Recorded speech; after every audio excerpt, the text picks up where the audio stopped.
Det vil være fuldstændig livsafgørende for os at få Hanna ind på den her skole. Undskyld. Nu synes jeg, at vi skal lade de to nye forældre præsentere sig. Jamen, jeg hedder Piv. Det skal være lidt højere. Kan du ikke rejse dig op? Og det her er min mand Ulrik.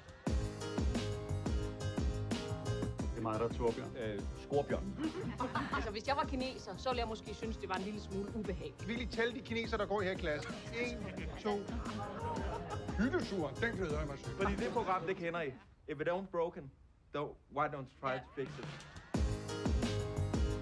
Velkommen til Klitgården. Er det bare os to, eller hvad? Hej, hej. Og husk det gode humør. Ja, og ellers så kender I reglerne, unger. Alle meninger er... Vi går ikke ud i køleskabet. Er der styr på det? Det går så fint. Hun er i fuld gang med at lege. Jeg har ikke lyst til at være her. Det skal nok blive godt, det her.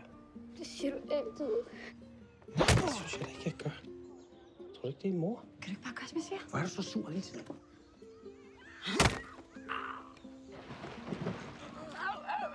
Så skal vi i gang med natløbet. Ved du hvad, Lis? Du tager da bare natløbet næste år, hvis der er mere. Hvis der er mere, så tager du natløbet. Jeg kan slet ikke tage det her seriøst. Næste år. Hold din kæft! Der er også noget, der hedder dyrevelfærd. Det sagde hun også i går.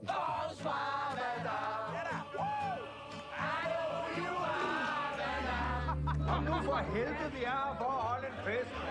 Hold kæft, hvor er du snobbet, mand. Så siger du, kan du stille dig op. Det var okay, at vi røg den der joint. Det går, ikke? Cool.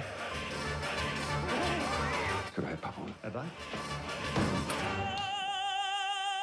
De hader mig. Ja, det gør de sikkert. Men det er intet i forhold til, hvor meget din datter vil have dig, hvis hun skal skifte skole en gang til. Det virkede da meget... Det er super søde mennesker, altså. God dynamik. Ja, nemlig.